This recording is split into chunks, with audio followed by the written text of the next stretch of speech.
அன்பானவர்களே, இந்த கிறிஸ்து பிறப்பு ஆராதனையிலே இரு கர்ப்பிணிகள் என்று சொல்லுகிற தலைப்பிலே கிறிஸ்து பிறப்பை ஒட்டின சரித்திரத்தில் காணப்படுகின்ற 2 கர்ப்பிணிகளை குறித்து நான் உங்களுக்கு சொல்லும்படியாக விரும்புகின்றேன்.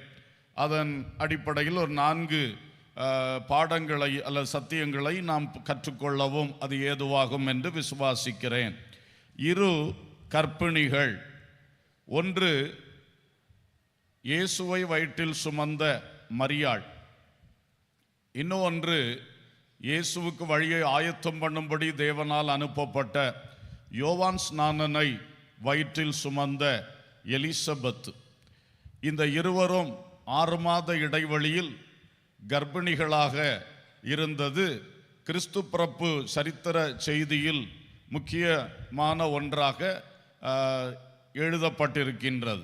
இந்த இருவரை ஒப்பிட்டு பார்க்கும் பொழுது 4 விஷயங்களை இன்றைக்கு நம்முடைய தியானத்திற்காக முன்வைக்கும்படியாக விரும்புகிறேன். முதலாவது, இவர்கள் யார்?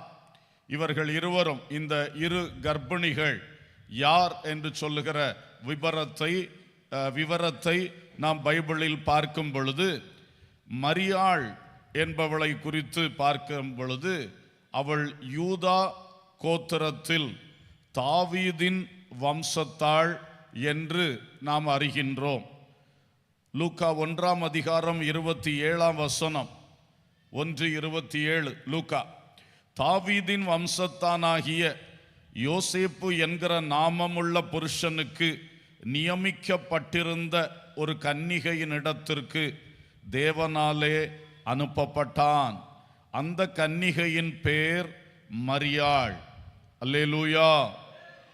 அந்த மரியாள் யோசேப்பு என்கிற அவருடைய கணவன் நிமித்தம் யூதா கோத்திரத்துக்குட்பட்டவளாக, தாவீதின் வம்சத்துக்கு உட்பட்டவளாக காணப்படுகிறதை வேதம் நமக்கு சொல்லுகிறது.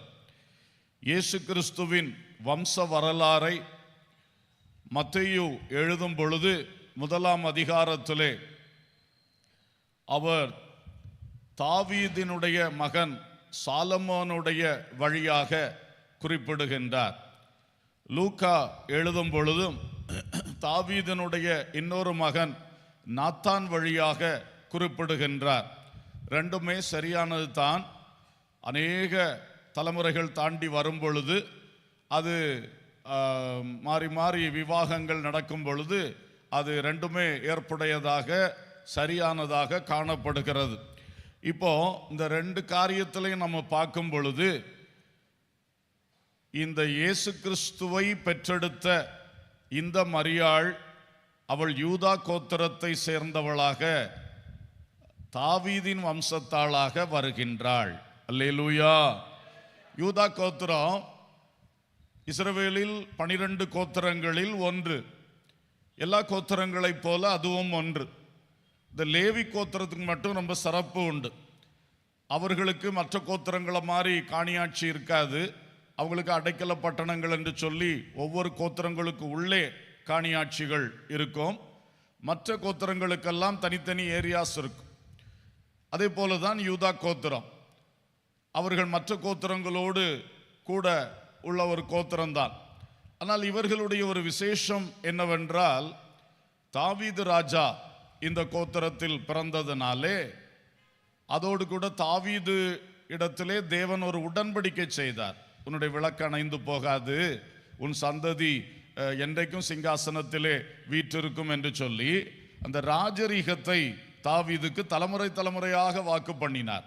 அதனால் இது ஒரு சிறப்பு பெற்றது. யூதா ஒரு ராஜரீக கோத்திரமாக சிறப்பு பெற்ற ஒரு கோத்திரம். மற்றபடி யூதா என்பது எல்லா கோத்திரத்தா போன்ற ஒன்று தான்.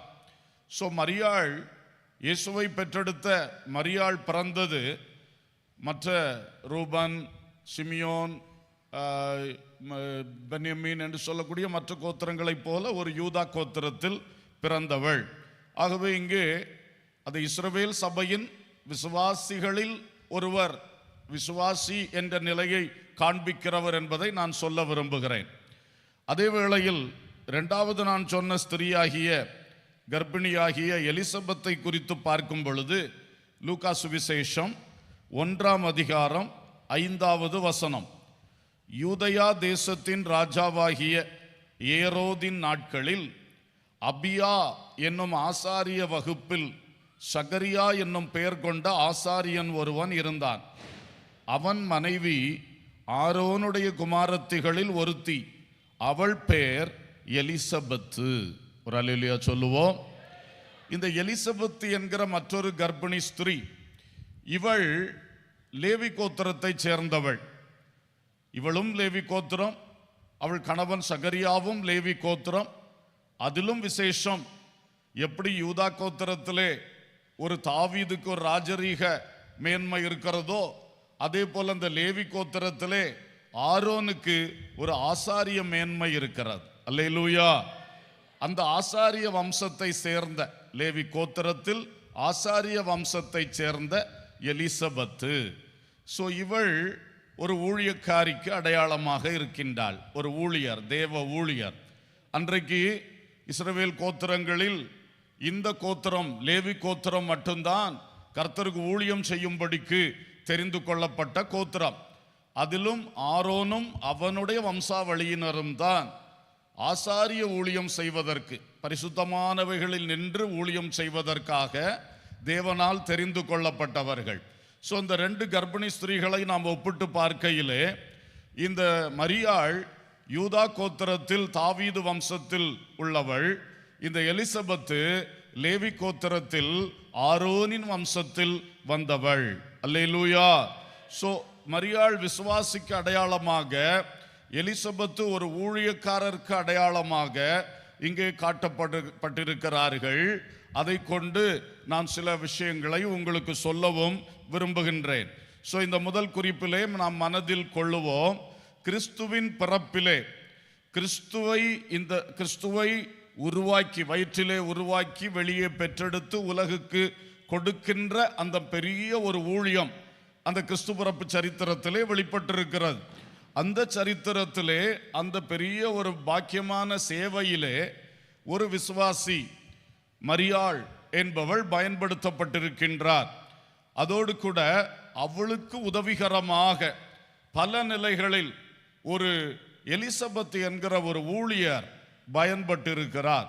ஒரு விசுவாசியும் ஒரு ஊழியரும் இணைந்து கிறிஸ்துவுக்குள்ளான காரியங்களில் ஈடுபடும் பொழுது நிச்சயம் இன்றைக்கும் கிறிஸ்து நம்மில் உருவாகவும், கிறிஸ்து நம்மிலிருந்து சாட்சியாக வெளிப்படவும், உலகம் கிறிஸ்துவை அறியவும் இன்றைக்கும் ஏது உண்டாகும். அல்லேலூயா.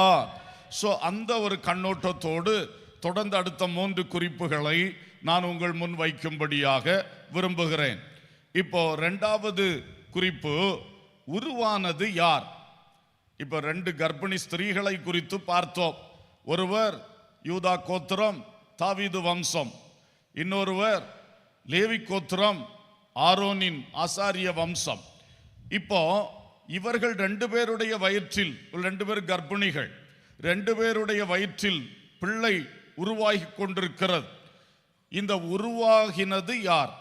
அதை குறித்து நாம் ஒப்பிட்டு பார்க்கும் பொழுது, முதலாவது மரியாளுடைய வயிற்றில் இயேசு உருவானார். அல்லேலூயா. இதை நாம் நன்கு அறிவோம். லூக்கா 1ஆம் அதிகாரத்தில் மிக தெளிவாக எழுதப்பட்டிருக்கிறது. நாசரேத் ஊரிலே, கலிலேயா மாகாணத்தில் நாசரேத் ஊரிலே வாழ்ந்து கொண்டிருந்த மரியாள், அவளுடைய வீட்டுக்குள் திடீரென்று தேவனால் அனுப்பப்பட்ட காபிரியேல் என்ற தூதன் பிரவேசித்து, கிருபை பெற்றவளே வாழ்க, ஸ்திரீகளுக்குள்ளே நீ ஆசீர்வதிக்கப்பட்டவள் என்ற வார்த்தைகளை சொல்லி அவளை வாழ்த்தினான். அல்லேலூயா. அன்றைக்கு அவள் கிருபை பெற்றாள் என்று சொல்லி பார்க்கிறோம். எல்லா ஸ்திரீகளுக்குள்ளும் இயேசு கிறிஸ்துவை தன் வயிற்றில் பெற்றெடுக்கும்படி தேவனால் தெரிந்து கொள்ளப்பட்ட ஒரு ஆசீர்வாதம் பெற்றாள் என்பதை நாம் பார்க்கிறோம். கர்த்தருக்கு ஸ்தோத்திரம். அப்படி அந்த தூதன் பேசும் பொழுது அவள் பயத்துடனே என்னவென்று கவனிக்கும் பொழுது அவள் சொன்னா, இதோ நீ கர்ப்பவதி ஆகி ஒரு குமாரனை பெறுவாய், அவருக்கு இயேசு என்று பெயரிடுவாயாக. அல்லேலூயா.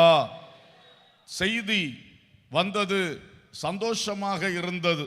ஏனென்றால் அன்று இஸ்ரவேல் மக்கள் அத்தனை பேருக்கும் தெரியும், மேசியா ஒருவர் வருவார், மேசியா எழும்ப வேண்டும், மேசியா தேவனால் அபிஷேகம் பண்ணப்பட்ட கிறிஸ்து வர வேண்டும் என்ற எதிர்பார்ப்பு எல்லாருக்கும் உண்டு.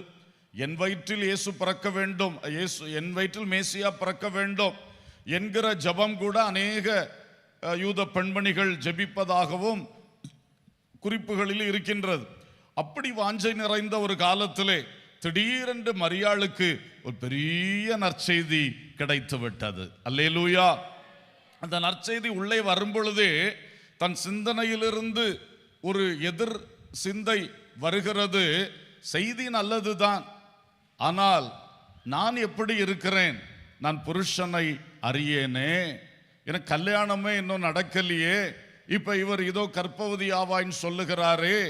உடனே தூதன்ட்ட கேட்டாள், இது எப்படி ஆகும், நான் புருஷனை அறியேனே, இது எப்படி ஆகும்? அவர் விளக்கம் சொன்னார், எம்மா இது நீ அறிவில் சிந்திக்கிறது போல ஒரு புருஷனும் ஒரு மனைவியும் விவாகமாகி ஒரு பிள்ளையை பெற்றெடுக்கிற விஷயமே கிடையாது. இது பரலோகத்திலிருந்து நடக்கக்கூடிய ஒரு அற்புதம். உன்னதமானவருடைய பலம், பரிசுத்த ஆவியானவர் உன்மேல் அசைவாடுவார். அவருடைய வல்லமையினாலே வார்த்தையாய் பரலோகத்தில் தேவனுடைய மடியில் இருக்கிற இயேசு கிறிஸ்து உன் வயிற்றில் வந்து பிள்ளை மாம்ச உரு பெறுவார். அல்லேலூயா. இதிலே புருஷ சித்தமும் இல்லை, புருஷன் மனைவி சேர்ந்து பெற்றெடுக்கிற அந்த இயல்பும் இல்லை, எதுவுமே கிடையாது. இது பெரிய அற்புதம். உன்னை நான் தெரிந்து கொண்டிருக்கிறேன், உன்னை தேவன் தெரிந்து கொண்டிருக்கிறார் என்று சொல்லி அழகாய் சொல்லி கொடுத்தான். கொடுத்து விட்டு ஒரு காரியமும் கூட சொன்னார். பார், முதிர் வயது வரைக்கும் பிள்ளை இல்லாமல் இருந்த உன் இனத்தாளாகிய எலிசபெத்தும் இப்பொழுது 6 மாத கர்ப்பிணியாக இருக்கிறாள். அல்லேலூயா. இந்த வார்த்தையை தூதன் சொல்லி முடித்தவுடனே மரியாள் சொன்னால், இதோ நான் ஆண்டவருக்கு அடிமை, என்ன வேணாலும் ஆகட்டும், என் ஆண்டவருக்கு நான் அடிமையாக என்னை ஒப்பு கொடுக்கிறேன், அவர் சித்தம் என் வாழ்விலே நடக்கட்டும், என் சரீரத்தில் நடக்கட்டும், என்னுடைய எதிர்காலம் எல்லாம் அவர் கையில் என்று சொல்லி அழகாய் ஒப்பு கொடுத்தாள். அதனால் இயேசு வார்த்தையாயிருந்தவர் அந்த மரியாள் என்கிற கன்னிகையின் வயிற்றிலே அவர் ஒரு மாம்ச உரு பெற ஆரம்பித்தார். கிறிஸ்து உருவாக ஆரம்பித்தார். அல்லேலூயா. உலகத்தில் வெளிப்படுவதற்காக தேவன் செய்த மாபெரும் அதிசயமான ஒரு செயல் இது. அப்போ இங்கே நாம் பார்க்கிறோம், இந்த மரியாள் வயிற்றில் உருவானது யார்? இயேசு கிறிஸ்து. கிறிஸ்து உருவானார். நான் முதலாவதே சொன்னேன், மரியாள் ஒரு விசுவாசிக்கு அடையாளமா சொன்னேன்.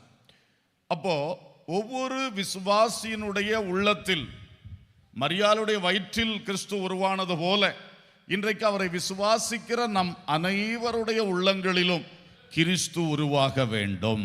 ஒரு அல்லேலூயா சொல்லுவோம். கலாத்தியர் 3ஆம் அதிகாரம் 27ஆம் வசனம். ஏனெனில் கலாத்தியர் 4:19 என் சிறு பிள்ளைகளே, கிறிஸ்து உங்களிடத்தில் உருவாகும் அளவும் உங்களுக்காக மறுபடியும் கர்ப்பவேதனைப்படுகிறேன். அல்லேலூயா. ஸ்தோத்திரம். பவுல் ஏற்கனவே சொல்லுவாரு, நான் உங்களை கிறிஸ்துவுக்குள் பெற்றேன், ரொம்ப கர்ப்பவேதனைப்பட்டு உங்களை பெற்றேன் அப்படிம்பார், உங்களை ரட்சிப்புக்குள்ள நடத்தினேன்னு சொல்லி. இங்க கலாத்தியர் கொஞ்சம் பழையபடி மாம்சத்துக்கு எதுவான நிலைக்கு அப்படியே ட்ரிஃப்ட் ஆகி போகக்கூடிய ஒரு காலம். அப்போ சொல்றாரு, கிறிஸ்து உங்களில் உருவாகும் அளவும் நான் உங்களுக்காய் மறுபடியும் என்ன செய்கிறேன், கர்ப்பவேதனைப்படுறேன் என்று சொன்னார். அல்லேலூயா. இந்த வார்த்தை அழகாய் சொல்லுகிறது, ஒவ்வொரு விசுவாசிகளுடைய உள்ளத்திலும் கிறிஸ்து உருவாக வேண்டும். அல்லேலூயா. ஏதோ உருவானது போல இருந்தா அபாஷன் ஆயிருச்சு, அந்த நிலைமை வரவே கூடாது. அதான் சொல்ல, கலாத்தியரே உங்களுக்குள் ரட்சிப்பு வந்தது, இப்ப ரட்சிப்பு நிக்குமோ தெரியல, நீங்க மாம்சத்துக்கு எதுவானவர்களா போயிட்டு இருக்கிறீங்க, இந்த ரட்சிப்பு நிறைவேறுமா, கிறிஸ்து தொடர்ந்து உங்களில் உருவாவாரா, அதுக்காக நான் மறுபடி கர்ப்பவேதனைப்பட்டு கொண்டிருக்கிறேன்னு சொல்றாரு. அப்போ பாருங்கள், அதுதான் சிலர் ரட்சிக்கப்பட்டேன்னு சொல்லுவார்கள். சில நாட்கள் சில வருடங்கள் தாண்டினா அவங்க எந்த ரட்சிப்பின் அனுபவத்திலும் இருக்க மாட்டாங்க. அதுதான் ஒரு மோசமான ஒரு நிலை, பின்மாற்ற நிலை, மாம்சத்துக்கு நேராக திரும்பக்கூடிய நிலை. அது நம் யாருக்கும் வரக்கூடாது. நாம் கிறிஸ்துவை உள்ளத்தில் பெற்றுக்கொண்டோம் என்பதுதான் அந்த ரட்சிப்பு. அந்த கிறிஸ்து நம்மில் தொடர்ந்து என்ன பண்ண வேண்டும் சொல்லுங்க, என்ன பண்ண வேண்டும்? உருவாகணும். எல்லாரும் சொல்லுவோம், உருவாகணும். அல்லேலூயா. அது இன்றைக்கு சரியா நடக்கணும். கர்த்தருக்கு ஸ்தோத்திரம். உருவாக வேண்டும். கலாத்தியர் 3:27, உங்களில் கிறிஸ்துவுக்குள்ளாக ஞானஸ்நானம் பெற்றவர்கள் எத்தனை பேரோ அத்தனை பேரும் கிறிஸ்துவை தரித்து கொண்டீர்களே. ஒரு அல்லேலூயா சொல்லுவோம். பாருங்க, கிறிஸ்து உங்களில் உருவாகணும்.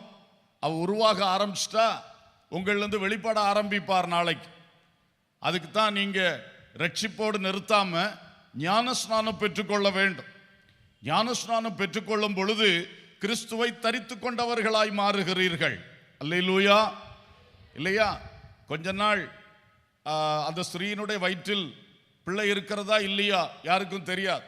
ஆனா கொஞ்சம் மாதங்கள் தாண்டி வரும் பொழுது அந்த வயரை பார்த்தாலே தெரிஞ்சிடும் இவங்க பிரெக்னண்டா இருக்கிறாங்கன்னு சொல்லி வெளிப்பட ஆரம்பிக்கிறோம்.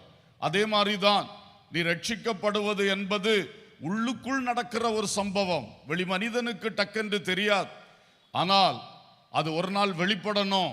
தேவனுக்கு முன்பாக, மனுஷர்களுக்கு முன்பாக, பிசாசுக்கு முன்பாக நீ தண்ணீரில் முழுகி பிதா குமாரன் பரிசுத்த ஆவியின் நாமத்தினாலே முழுகி ஞானஸ்நானம் பெற வேண்டும். அல்லேலூயா. அப்படி ஞானஸ்நானம் பெறும் பொழுது கிறிஸ்துவை தரித்து கொள்ளுகிறோம். இந்த வஸ்திரத்தை தரித்தா அந்த வஸ்திரம் வெளியே தெரிகிற மாதிரி கிறிஸ்துவை நாம் தரித்து கொள்ளுகிறோம். இன்னொரு நம்முடைய இன்றைய செய்தியின் வார்த்தையிலே சொல்ல வேண்டும் என்றால், நமக்குள் உருவாகிற கிறிஸ்து வெளிப்பட ஆரம்பிக்கிறார். அல்லேலூயா. இனி அவர் நமக்குள் மறைந்திருப்பதில்லை. அந்த ரட்சிப்பு நம்முடைய வார்த்தையின் மூலம், செய்கையின் மூலம், நடக்கையின் மூலம் வெளிப்படுகிறது. நாம் கிறிஸ்துவோடு உடன்படிக்கையாகிய ஞானஸ்நானம் செய்யும் பொழுதே பப்ளிக்கா அதை நம்ம டிக்ளேர் பண்றோம். ஆமென். இன்று சகோதரனே, சகோதரியே, ரட்சிக்கப்பட்டேன் என்று சொல்லி, மனம் திரும்பினேன் என்று சொல்லி மட்டும் எத்தனை மாதங்களை கடத்துகிறீர்கள்? வருடங்களும் உருண்டோடி கொண்டிருக்கிறதே. ஞானஸ்நானம் பெற்றீர்களா? இன்னும் ஏன் நீங்கள் ஞானஸ்நானம் பெற்றுக்கொள்ளவில்லை? அது சத்தியம் என்று அறிந்திருக்கிறீர்கள். வேதத்தில் அழகாய் தெளிவாய் படிக்க தெரிந்த அத்தனை பேரும் புரிந்து கொள்ளும் ரீதியில் எழுதப்பட்டிருக்கிறதே. அறிந்து அதற்கு கீழ்ப்படிவீர்களாக. அப்பதான் கிறிஸ்து உங்களில் பூரணமாய் உருவாகி வெளிப்படுவார். அல்லேலூயா. 2 கொரிந்தியர் 3:18 இவ்வண்ணமாய் சொல்லுகிறது, நாம் எல்லாரும் திறந்த முகமாய் கர்த்தருடைய மகிமையை கண்ணாடியிலே காண்கிறது போல கண்டு ஆவியாயிருக்கிற கர்த்தரால் அந்த சாயலாகத்தானே மகிமையின் மேல் மகிமை அடைந்து மறுரூபப்படுகிறோம். அல்லேலூயா. கிறிஸ்து அன்றைக்கு மரியாளுடைய வயிற்றில் உருவாகி பூரண நிலையிலே வெளிப்பட்டது போல நம்முடைய உள்ளங்களிலும் அவர் உருவாகி ஒரு பூரண நிலையிலே கிறிஸ்துவின் வருகையிலே அது வெளிப்படணும். அந்த சாட்சி வெளிப்படணும். அந்த ரட்சிப்பு நிறைவேறணும். அதற்கு அடுத்த முக்கியமான விஷயம், ஆவியாயிருக்கிற கர்த்தராலே நாம் தேவ சாயலாகத்தானே மறுரூபம் அடைய வேண்டும். ஒரு அல்லேலூயா. அப்போ நம் ஞானஸ்நானம் பெறும் பொழுது கிறிஸ்து வெளிப்பட தொடங்குகிறார். அதை அடுத்து பரிசுத்த ஆவியினால் நாம் நிரப்பப்பட்டு ஆவியாயிருக்கிற கர்த்தருடைய அந்த பூரணமான வல்லமை நமக்குள் கிரியை செய்ய இடம் கொடுக்கும் பொழுது நம்முடைய ஜென்ம குணம் அல்லது மண்ணின் சாயல் அது தேவ சாயலாய் மறுரூபமாக ஆரம்பிக்கும். அல்லேலூயா. இது நடக்கணும். ஆகவே மனம் திரும்பி முழுகி ஞானஸ்நானம் பெற்று பரிசுத்த ஆவியினால் நிரப்பப்படணும். நிரப்பப்படும் பொழுதுதான் நமக்குள் அந்த தேவ சாயலாக நம்மை மாற்றுகிற, மண்ணின் சாயல் விண்ணின் சாயலாய் மாறுகிற, மனித சாயல் தேவ சாயலாய் மாறுகிற, நம் ஜென்ம குணம் கிறிஸ்துவின் குணத்தை தரித்து கொள்ளுகிற அந்த ஒரு மறுரூபம் இது நாள்தோறும் நமக்குள் நடக்கிறது. நாள்தோறும் நம்மை புதுப்பிக்கிறார் பரிசுத்த ஆவியானவர்.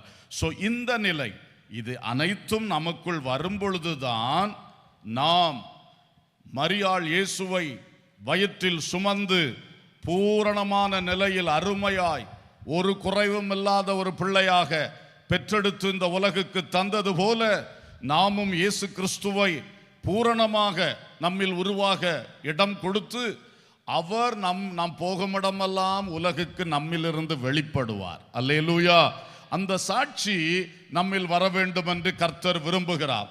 அப்போ ஒரு விசுவாசி என்ற நிலையில் இருக்கிற அத்தனை பேரும், ஊழியக்காரர்களும் அடிப்படையில் விசுவாசிகள் தான். நம்ம எல்லாரும் விசுவாசிகள் தான். நம்ம இயேசுவை விசுவாசிக்கிறவர்கள், அப்படித்தானே? நம்ம எல்லாரும் இயேசுவின் சீஷர்கள் தான், எல்லாரும் இயேசுவை பின்பற்றுகிறவர்கள். ஆனால் அதற்கு மேல் ஒரு பரம அழைப்பு வந்து ஊழியத்திற்கென்று அழைத்து அர்ப்பணிக்க வைத்து அதற்கான ஒரு வல்லமையும் கிருபையும் வரங்களும் ஆண்டவர் தந்து ஊழியக்காரர்களாய் நிறுத்துகிறார்.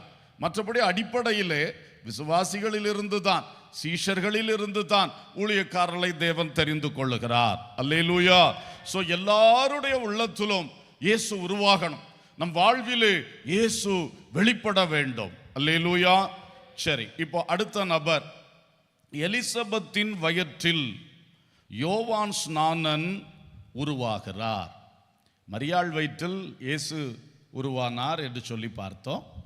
இந்த அதே நேரத்தில் ஒரு 6 மாதங்களுக்கு முன்னர் என்ற நிலையிலே யோவான் இந்த எலிசபெத்தினுடைய வயிற்றிலே உருவாகி கொண்டிருந்தார்.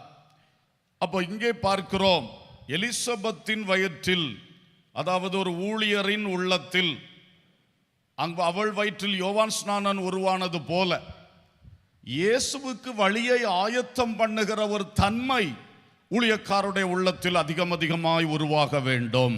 அல்லேலூயா. யோவான் ஸ்நானனுடைய பிறப்பின் நோக்கமே இயேசுவுக்கு வழியை ஆயத்தம் பண்ண வேண்டும். அதனால தான் இயேசு பிறக்கிறதுக்கு 6 மாதத்துக்கு முன்னாடியே அவரை உருவாக்கினார். ஆனால் இயேசுடைய உருவாக்கப்படுதலுக்கும் யோவானுடைய உருவாக்கப்படுதல் வித்தியாசம் இருக்கு. இயேசு வார்த்தையாய் இருந்தவர் மாம்ச உருப்பெற்றார் கன்னிகையான மரியாளுடைய வயிற்றிலே. யோவான் ஸ்நானன் அப்படி அல்ல, நம்மை போன்ற ஒரு மனித பிறப்பு அவருக்கு. சகரியாவும் எலிசபெத்தும் கூடி அவர்களுக்கு பிறந்த மகன்தான் அந்த யோவான் ஸ்நானன். நேச்சுரல் பர்த், அது வித்தியாசம் இருக்கிறது. ஆனால் அவனை குறித்த தேவ நோக்கம், இயேசு வருகிறார், அவருக்கு நீ வழியை ஆயத்தம் பண்ணணும். அதனால இயேசுடைய ஊழியம் ஆரம்பிக்கிறதுக்கு முன்னாடியே யோவானுடைய ஊழியம் ஆரம்பிக்கப்பட்டது. அவன் ஞானஸ்நானம் கொடுக்க ஆரம்பித்தான். இதெல்லாம் நடந்து இயேசுவுக்கு வழி ஆயத்தமாக இருந்தது. அப்பொழுது இயேசு வந்து ராஜ்யத்தை குறித்து பிரசங்கித்து ராஜ்யத்தை ஸ்தாபித்தார். அல்லேலூயா, ஸ்தோத்திரம். இதிலே கிறிஸ்து உருவாகணும் ஒவ்வொரு விசுவாசியோட உள்ளத்துல. அதே மாதிரி ஒரு ஊழியர், ஒவ்வொரு ஊழியருடைய உள்ளத்துல இந்த இயேசு கிறிஸ்துவுக்கு நாம் வழி உண்டாக்கணுமே என்ற தன்மையும் ஆசையும் துடிதுடிப்போம் ஒரு ஊழியக்காரருடைய, ஒரு ஊழியக்காரியுடைய உள்ளத்துல அதிகமாய் உருவாகி கொண்டிருக்க வேண்டும். அல்லேலூயா. அந்த துடிதுடிப்பு இருக்கும்போது தான் நாம் நாள்தோறும் விறுவிறுப்பாய் ஊழியம் செய்ய முடியும். அன்றைக்கு எப்படி யோவான் இயேசுவுக்கு வழி திறந்தானோ, அந்த வசனத்தையும் கூட வாசித்துறேன். மார்க்கு சுவிசேஷம் 1ஆம் அதிகாரம் 2ஆம் வசனம் 3ஆம் வசனம். இதோ நான் என் தூதனை உமக்கு முன்பாக அனுப்புகிறேன், அவன் உமக்கு முன்னே போய் உமக்கு வழியை ஆயத்தம் பண்ணுவான் என்றும், கர்த்தருக்கு வழியை ஆயத்தப்படுத்துங்கள், அவருக்கு பாதைகளை செவ்வை பண்ணுங்கள் என்று வனாந்தரத்திலே கூப்பிடுகிறவனுடைய சத்தம் உண்டாகும் என்றும் தீர்க்க தரிசன ஆகமங்களில் எழுதியிருக்கிற பிரகாரமாய் யோவான் வனாந்தரத்தில் ஞானஸ்நானம் கொடுத்து பாவம் மன்னிப்பு கண்டு மனந்திரும்புதலுக்கேற்ற ஞானஸ்நானத்தை குறித்து பிரசங்கம் பண்ணி கொண்டிருந்தான். அல்லேலூயா. ரொம்ப கிளியரா சொல்லியிருக்கு. ஏசாயா தீர்க்கன் உரைத்தது போலவே இந்த மனிதன், அவன் கர்த்தருக்கு வழியை ஆயத்தம் பண்ண வந்தவன். அவனும் தன் வாழ்வின் தரிசனத்தை மறவாமல், அதிலிருந்து இங்குமங்கும் சாய்ந்து போகாமல் அவன் ஊழியத்தை ஆரம்பித்த பொழுதே அவன் வாயிலிருந்து வருகிற வார்த்தை, நான் கர்த்தருக்கு வழியை ஆயத்தம் பண்ண வந்தவன், நான் தான் வனாந்திரத்தில் கூப்பிடுகிறவனுடைய சத்தம் என்று தன்னை தெளிவாக வெளிப்படுத்தினான். அல்லேலூயா. இன்றைக்கு அன்பு தேவ ஊழியர்களே, ஊழியம் செய்கின்ற விசுவாச மக்களே, நாம் இன்றைக்கு ஆத்துமாக்களை கிறிஸ்துவுக்கென்று ஆதாயம் பண்ணி இயேசு கிறிஸ்துவுக்கு அநேக உள்ளங்களுக்குள் செல்வதற்கு வழி திறக்கணுமா, வழியை ஆயத்தம் பண்ணணுமா? அநேக கிராமங்களில், பட்டணங்களில், தேசங்களில் இயேசு கிறிஸ்து செல்லுவதற்கு வழியை ஆயத்தம் பண்ண வேண்டுமா? அதான் ஊழியக்காரருடைய வேலை. அதை நாம் நன்றாய் செய்யணும்னா இன்றைக்கு நமக்கு இயேசுவுக்கு நாம் வழி ஆயத்தம் பண்ணணும் என்று சொல்லுகிற அந்த எண்ணம் மரியாளுக்குள் இயேசு உருவாகிறது போல இங்க உருவாகிக்கிட்டே இருக்கணும். அல்லேலூயா. விசுவாசிகளுக்குள் இயேசுவை உருவாக்குறது நம்ம ஊழியம், அதுக்கு வழியை திறக்கிறது நம்ம ஊழியம். அதை குறித்த ஒரு தரிசனத்தால் நாம் நிரப்பப்படாவிட்டால் ஏதோ கடமை ஊழியம், நமக்கு நியமித்த கூட்டங்களை நடத்த வேண்டும், நமக்கு நியமித்த வீடுகளில் போய் விசிட்டிங் பண்ண வேண்டும், கதை முடிந்தது ரிப்போர்ட் கொடுக்க வேண்டும் என்ற நிலையில் போவோம் என்றால் நம்மை கொண்டு ஒரு ஆத்துமாவும் ரட்சிக்கப்பட போகிறது இல்லை. நம் மூலமாக இயேசு எந்த உள்ளத்திலும் எந்த இல்லத்திலும் செல்ல போகிறது இல்லை. இன்றைக்கு ஒன்றை சிந்திப்போம். நாம் அழைக்கப்பட்டது அந்த யோவான் ஸ்நானனை போன்ற ஒரு அழைப்பு. அல்லேலூயா. நமக்குள் கிறிஸ்து உருவாகிறது மட்டும் போதாது, நம் மற்றவர்களுக்குள் கிறிஸ்து உருவாகிறதுக்கு நாம் அனுசரணை உள்ளவர்களாய், ஊழியம் செய்கிறவர்களாய் இருக்க வேண்டும். அல்லேலூயா. இயேசு கிறிஸ்து பிறந்த பொழுது பரலோகத்திலிருந்து நேரடியாக தேவ தூதன் மூலம் ஏழை மேய்ப்பர்களுக்கு, படிப்பு பணம் எதுவும் இல்லாத ஏழை மேய்ப்பர்களுக்கு தேவதூதனை வந்து வழிகாட்டினான். அல்லேலூயா. அந்த தேவதூதனுடைய வார்த்தை, அந்த ராத்திரியிலே அவன் தோன்றி சொன்ன வார்த்தை, பரமசேனையின் திரள் தோன்றி கர்த்தரை ஆராதித்த அந்த வார்த்தைகள் அவர்கள் மந்தை காத்து கொண்டிருந்த மேய்ப்பர்களை எழும்ப வைத்தது. ஓடி போய் பிள்ளையை தரிசித்தார்கள், இயேசுவை தரிசித்தார்கள். அல்லேலூயா. எங்கும் அந்த செய்தியை பிரசித்தம் பண்ணினார்கள். மிக ஆச்சரியம். அடுத்தது ஒரு நட்சத்திரத்தின் மூலமாக சாஸ்திரிகளுக்கு, ஞானிகளுக்கு அந்த செய்தி அறிவிக்கப்பட்டது. வெகு தூரம் பயணப்பட்டு தங்களுடைய பெரிய விலைமதிப்பற்ற பொக்கிஷங்களையும் சுமந்து கொண்டு வந்து இயேசு கிறிஸ்துவை பணிந்து கொண்டார்கள். அல்லேலூயா. தேவதூதன் வழியை ஆயத்தம் பண்ணி கொடுத்தான். மேய்ப்பர்கள் வந்து இயேசுவை கண்டார்கள். நட்சத்திரம் வழிகாட்டி பிள்ளை இருக்கிற வீட்டு வரைக்கும் அவங்களை கொண்டு போய் வீட்டின் மேல் நின்றது. அப்படி அது வழி அமைத்து கொடுத்ததனால இந்த பெரிய ஞானிகள் இயேசுவை காண முடிந்தது. அல்லேலூயா. அதே போல இந்த யோவான் ஸ்நானன் அவன் சொல்லுகிறான், அவனுடைய சீஷர்கள், அவனோடு ஒரு கூட்டம் சீஷர்கள் நிற்கிறாங்க. அவன் கையினால ஞானஸ்நானம் பெற்றவங்க நிறைய பேர். எல்லாருடைய கூட்டத்தின் நடுவில் அவன் இயேசுவை பார்த்துட்டு சொல்றான், இதோ உலகத்தின் பாவத்தை சுமந்து தீர்க்கும் தேவ ஆட்டுக்குட்டி. அல்லேலூயா. அப்போ சொல்லிட்டான், என்னை பின்பற்றுகிறதற்கல்ல, என் மூலமாக நீங்கள் இயேசுவை பின்பற்ற வேண்டும் என்று வழியை செவ்வைப்படுத்தி கொடுத்தான். அல்லேலூயா. அப்படித்தான் அந்திரேயா இயேசுவை பின்பற்ற ஆரம்பித்தார். பேதுருவுக்கு அந்த செய்தியை போய் சொன்னார். அடுத்த கட்டம், இயேசுவே கடற்கரையில் சென்று பேதுருவையும் அந்திரேயாவையும் ஊழியத்திற்கு அழைத்தார். அதெல்லாம் அந்த யோவானுடைய ஊழியத்தினுடைய அந்த வழி அமைத்து கொடுத்ததாக்கும். அந்த சரித்திரத்தில் அதை நம்ம படிக்கிறோம். ஒரு அந்திரேயாவுக்கு மட்டும் அல்ல, எத்தனையோ பேருக்கு அந்த யோவானுடைய பிரசங்கங்கள், யோவான் மனம் திரும்புதலுக்கு என்று கொடுத்த ஞானஸ்நானம் சரியான ஒரு விழிப்புணர்வை, ஒரு அவேர்னஸை அந்த யூதேயாவிலே உண்டாக்கிவிட்டது. அது இயேசு ஊழியம் செய்வதற்கு வழியாக அமைந்தது. அல்லேலூயா. அல்லேலூயா. கர்த்தருக்கு ஸ்தோத்திரம். பிலிப்பு கந்தாகையின் மந்திரிக்கு கிறிஸ்துவை அவன் ஏற்றுக்கொள்ள அல்லது கிறிஸ்து அவனுக்குள் போக வழியை அமைத்து கொடுத்தான். கடந்த ஞாயிற்றுக்கிழமை தான் நாம் அதை தியானித்தோம். அல்லேலூயா. பேதுரு கொர்நேலியு என்கிற புறஜாதியானாகிய ஒரு இராணுவ அதிகாரிக்கு, அவன் குடும்பத்துக்கு அங்கே இயேசு செல்வதற்கு அவன் வழி அமைத்து கொடுத்தான். ஆமென். வழியை செவ்வைப்படுத்தி கொடுத்தான். பவுல் அப்போஸ்தலன் தேசங்களில் இயேசு செல்லுவதற்கு, தேசங்களில் இயேசு பல தேசவாசிகளுக்குள் செல்வதற்கு அவன் நல்ல வழியை அவன் அமைத்து கொடுத்தான். அல்லேலூயா. இதுதான் எலிசபெத்தின் வயிற்றில் உருவான யோவான் காட்டு சொல்லுகிற சத்தியம். இன்றைக்கு தேவ ஊழியர்கள் அதிகம் தேவை, ஏராளமான பேர் தேவை. கர்த்தருக்கு ஸ்தோத்திரம். அன்றைக்கு இயேசு கிறிஸ்து பிறந்ததை ஒரு நட்சத்திரம் வழிகாட்டினது ஞானிகளுக்கு.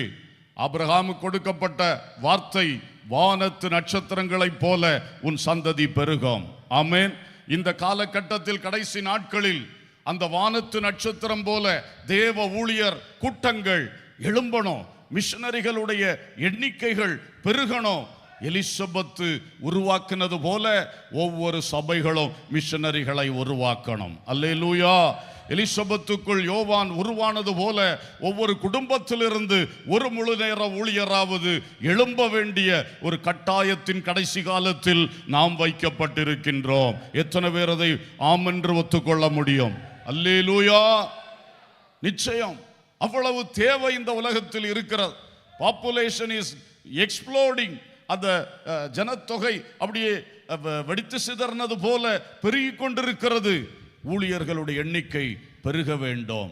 ஆனால் அதற்காக ஜெபம் பண்ணுவோம், அழைக்கப்பட்டவர்கள் முன் வருவோம். அது மட்டுமல்ல, அழைக்கப்பட்ட தேவ ஊழியர்களே, உங்கள் உள்ளத்தில் ஒவ்வொரு நாளும் ஒவ்வொரு ஆத்துமாவை பார்க்கும்போது இவருக்குள்ள இயேசு போறதுக்கு நாம் வழியை செவ்வாய்ப்படுத்தணும். அல்லேலூயா. ஒரு வீட்டில் நமக்கு ஒரு கான்டாக்ட் கிடைக்கும் பொழுது அந்த வீட்டில் போய் கால் வைக்கும் போது இந்த வீட்டுக்குள்ள, இந்த குடும்பத்துக்குள்ள இயேசு வருவதற்கு நான் வழி திறக்கணும். இந்த துடிதுடிப்பு நமக்கு வரணும். இத்தனை கிராமங்கள் என் பொறுப்பில் கொடுக்கப்பட்டிருக்கிறது, இந்த பட்டணம் என் பொறுப்பில் கொடுக்கப்பட்டிருக்கிறது. அப்போ இந்த பட்டணத்தில், இந்த கிராமத்தில் இயேசு வருவதற்கு நான் வழியை செவ்வாய்ப்படுத்தி கொடுக்கணும். இதுதான் என் ஊழியம். எனக்கு வயது போய்கொண்டிருக்கிறது, நாட்கள் ஒரு நாள் விட்டால் அது திரும்ப எடுக்க முடியாது என்று துடிதுடிப்போடு நாம் இந்த ஊழியத்தை செய்ய வேண்டும். அல்லேலூயா. கர்த்தருக்கு ஸ்தோத்திரம். இந்த ரெண்டு காரியத்தை மனதில் பதித்து கொள்ளுங்கள். ஒன்று, கிறிஸ்து நமக்குள் உருவாகணும். ரெண்டாவது, கிறிஸ்துவுக்கு வழியை திறக்கணும் என்கிறது எல்லாருக்குள்ளையும், முக்கியமாய் தேவ ஊழியர்களுக்குள் அதிகமாக என்ன செய்யணும்? உருவாகணும். அல்லேலூயா. இயேசு பிறந்தார் உள்ளமதில் இதையெங்கும் சாற்றிடுவோம். இயேசு பிறந்தார் உள்ளமதில் இதையெங்கும் சாற்றிடுவோம். புசிப்போம் குடிப்போம் தேவராஜ்யம் அல்ல, பரன் ஆவியில் மகிழ்வோம். புசிப்போம் குடிப்போம் தேவராஜ்யம் அல்ல, பரன் ஆவியில் மகிழ்வோம். பரநாவியில் மகிழ்வோம். பிறந்தார் பிறந்தார் வானவர் புவிமானிடர் புகழ் பாடிட பிறந்தார். வானவர் புவிமானிடர் புகழ் பாடிட பிறந்தார். அல்லேலூயா. இயேசு பெத்தலையில் பிறந்தார் என்ற மகிழ்ச்சியை பார்க்கிறோம். இயேசு என் உள்ளத்தில் பிறந்தார் என்ற மகிழ்ச்சி தான் மிக மேலானது. அல்லேலூயா. பெத்தலையில் இயேசு பிறந்தார் என்ற செய்தியை மேய்ப்பர்கள் ஓடி ஓடி அறிவித்தார்கள். என் உள்ளத்தில் இயேசு பிறந்தார் என்ற சாட்சியை நாம் இன்றைக்கு ஓடி ஓடி சொல்ல வேண்டும். அல்லேலூயா. ஸ்தோத்திரம். மூன்றாவதாக, மாதங்கள் எத்தனை? இவங்க ரெண்டு பேரை கம்பேர் பண்ணி நம்ம படிச்சுட்டு இருக்கிறோம். மரியாள், எலிசபெத்து, இரு கர்ப்பிணிகள். அவர்கள் யார் என்பதை பார்த்தோம். அவர்களுக்குள் உருவானது யார் என்பதையும் பார்த்தோம். மூன்றாவது, மாதங்கள் எத்தனை? மரியாளை பற்றி சொல்லும் பொழுது லூக்கா 1:26, 6ஆம் மாதத்திலே காபிரியேல் என்னும் தூதன் கலிலேயாவில் உள்ள நாசரேத் என்னும் ஊரில் அந்த மரியாள் வீட்டுக்குள் போன சம்பவம் இருக்கிறது. 31ஆம் வசனம், இதோ நீ கர்ப்பவதியாகி ஒரு குமாரனை பெறுவாய், அவருக்கு இயேசு என்று பெயரிடுவாய் ஆக. இது மரியாளுக்கு சொல்லப்பட்ட வார்த்தை. இங்கே 6ஆம் மாதம் என்று சொல்லப்பட்டது கேலண்டர் மந்த், நாள்காட்டியில் உள்ள அவர்களுடைய 6ஆம் மாதம். நமக்கு 6ஆம் மாதம் ஜூன் மாதம். அதே மாதிரி அவர்களுக்கு ஒரு 6ஆம் மாதம் அன்னைக்கு போய் சொன்னார். சொல்லி அவள் ஒப்பு கொடுத்த அன்றைக்கு தான் அவளுக்குள் இயேசு உருவாக ஆரம்பிச்சார். ஸோ இந்த கட்டம் அவளுக்கு மரியாளுக்கு ஃபர்ஸ்ட் மந்த், முதல் கர்ப்பிணி என்கிற நிலையில் முதல் மாதம். அடுத்தது லூக்கா, அதே லூக்கா 1ஆம் அதிகாரம் 36ஆம் வசனத்தில் பார்க்கும்போது, இதோ உனக்கு இனத்தாளா இருக்கிற எலிசபெத்தும் தன் முதிர் வயதிலே ஒரு புத்திரனை கற்பந்தரித்திருக்கிறாள். மலடி எண்ணப்பட்ட அவளுக்கு இது 6ஆம் மாதம். இது என்ன 6ஆம் மாதம்? அந்த கேரியிங் மந்த் கவுண்ட் அல்லது அந்த பிரெக்னன்சி மந்த், அவ 6 மாச கர்ப்பிணியா இருக்கிறாள் என்பது. அப்போ இந்த 2 6ஆம் மாதத்துக்கு வித்தியாசம் இருக்கிறது. முதலாவது மரியாளுக்கு சொல்லும்போது அந்த தூதன் அங்கே போய் சொன்னது அந்த கேலண்டர் மந்தில் 6ஆம் மாதத்தில் அவளுக்கு அறிவித்தான். ஆனால் அப்போமே எலிசபெத்து 6 மாத கர்ப்பிணியாக இருக்கிறாள். ஸோ இங்கே நாம் பார்க்கிறோம், மரியாள் கர்ப்பவதி ஆகிறதுக்கு 6 மாதங்களுக்கு முன்னரே எலிசபெத்து கர்ப்பவதியாய் விட்டாள் என்பதை நாம் பார்க்கிறோம். அப்போ இங்கே சொல்லப்படுகிற ஒரு அழகான காரியம், முதலாவது வழியை ஆயத்தம் பண்ணுகிறவனை, யோவானை கர்த்தர் உலகத்தில் பிறக்க வைக்கிறார்.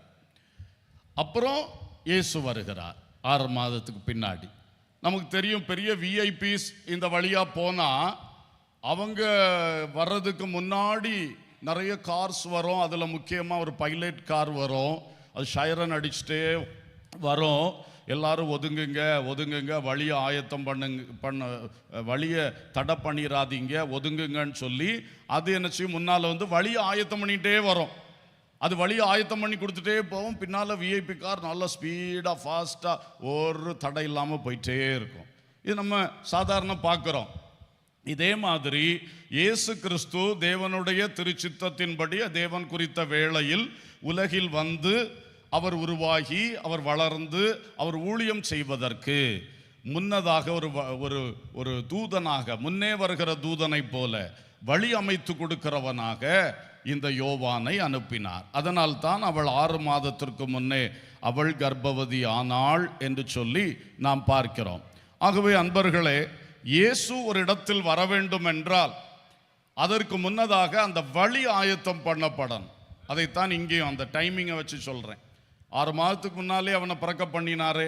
அவர் ஊழியம் ஆரம்பிக்கிற முன்னாடி அவனை ஊழியம் ஆரம்பிக்க வச்சாரு. ஏன்? அவர் வரணும்னா அவருக்கு வழி திறக்கணும். இன்றைக்கு திரும்பவும் நான் வலியுறுத்தி சொல்ல வரும்போது இதுதான், தேவ ஊழியர்களே, ஆத்தும பாரம் பெற்ற விசுவாச மக்களே, நம்முடைய ஊழியம் இந்த கடைசி காலத்தில் மிக மிக அதிகமாய் தேவை. அல்லேலூயா. நாம் முன்னே போய் ஊழியம் செய்ய செய்ய இயேசு கிறிஸ்துவின் ராஜ்யம் கட்டி எழுப்பப்பட்டு கொண்டே இருக்கும். அல்லேலூயா. மனித உள்ளங்களில் இந்த மண்ணில் ராஜ்யம் ஸ்தாபிக்க இயேசு வரல. இந்த மண்ணில் ஒரு கோதுமை மணியா விழுந்து மிகுந்த பலனை கொண்டு வர்றதுக்கு தான் இயேசு வந்தார். அவருடைய நோக்கமே மனித உள்ளங்களில் தேவராஜ்யத்தை ஸ்தாபிப்பது. அல்லேலூயா. அதுக்கு வழி அமைத்து கொடுக்கிற வேலையை நாம் செய்யணும். ஸ்தோத்திரம். முக்கியமாக ஜபத்தினால் வழி அமைக்கப்படும். அல்லேலூயா. ஆண்டவர் சங்கீதம் 2:8 சொல்லும் பொழுது, என்னை கேளும், ஜாதிகளை உமக்கு சுதந்திரமாக தருவேன். கர்த்தருக்கு ஸ்தோத்திரம். அப்போ சங்கீதம் 2:8 அது சொல்லப்பட்டிருக்கிறது. என்னை கேளும். கேளும். யார் இன்றைக்கு இயேசுடைய ஊழியம் வளரணும், இயேசு எல்லா மனுஷர்களுக்குள்ள போகணும், என் குடும்பத்தினருக்குள்ளெல்லாம் இயேசு வரணும், என் சொந்தக்காரங்களுக்குள்ள உறவினர்களுக்குள்ளெல்லாம் இயேசு வரணும், என் நண்பர்களுக்குள்ளெல்லாம் இயேசு வரணும் அப்படின்னா நீங்க ஜெபம் பண்ணுங்க. நீங்க ஜெபிக்க ஜெபிக்க வழி ஆயத்தமாகும். அல்லேலூயா. ஸ்தோத்திரம். இப்ப கூட நல்லா ஜெபம் பண்ணுங்க. ஆண்டவர் உங்களுடைய உறவினர்களை, நண்பர்களை, அயலகத்தாரை சந்திப்பார். அல்லேலூயா. உங்கள் குடும்பத்தில் உள்ள நபர்களை சந்திப்பார். ஜெபியுங்கள். ஊழியக்காரர்களுக்கும் ஜெபம் ஜெபம் ஜெபம் ரொம்ப முக்கியம். ஜெபிக்க ஜெபிக்க தான் வழி அமைத்து கொடுக்க முடியும். அல்லேலூயா. இரண்டாவது, சுவிசேஷம் அறிவிக்கிறது. சுவிசேஷம் அறிவிக்காவிட்டால் எப்படி வழி ஆயத்தமாகும்? மார்க்கு 16:15 சொல்லுகிறது, பின்பு அவர் அவர்களை நோக்கி, நீங்கள் உலகம் எங்கும் போய் சர்வ சிருஷ்டிக்கும் சுவிசேஷத்தை பிரசங்கியுங்கள். நீங்க பிரசங்கிக்கணும். நீங்க பிரசங்கிக்காட்டால் யார் கேட்பா? கேட்காவிட்டால் அவன் எப்படி விசுவாசிப்பான்? ஆனபடியினால் இன்றைக்கு சுவிசேஷத்தை சொல்லணும், எல்லாரும் சொல்லணும். இது வெறும் அப்போஸ்தலர்களுக்கு கட்டளை கொடுத்தாருன்னு கூட சொல்ல முடியாது. எல்லாருக்கும் கொடுக்கப்பட்ட கட்டளை. எல்லாருக்கும் சுவிசேஷம் சொல்லுங்க. அல்லேலூயா சொல்லுவோம் சத்தமாக. சுவிசேஷத்தை அறிவிப்போம். அது மிக முக்கியம். அறிவிக்க அறிவிக்க கிறிஸ்துவுக்கு பாதை திறக்கும். அந்த உள்ளங்களுக்குள் கிறிஸ்து வருவார். ஆமென். அல்லேலூயா.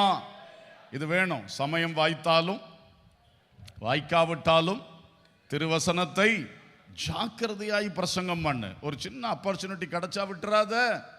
இயேசுவை பற்றி சொல்லிடு, நற்செய்தியை சொல்லிவிடு. கிடைக்காட்டாலும் ஆப்பர்ச்சுனிட்டியை உருவாக்கி சொல்லிவிடு. அல்லேலூயா. சந்தர்ப்பத்தை நீயே உருவாக்கி சொல்லிவிடு. அதான் சமயம் வாய்த்தாலும் வாய்க்காவிட்டாலும் திருவசனத்தை ஜாக்கிரதையாய் பிரசங்கம் பண்ணு. அல்லேலூயா. கர்த்தருக்கு மகிமை உண்டாகட்டும். ஜெபத்தினால் வழி திறக்கும். சுவிசேஷம் நற்செய்தி அறிவிக்கிறதுனால் வழி திறக்கும். மூன்றாவது இன்னொரு முக்கியமான விஷயம் என்ன தெரியுமா?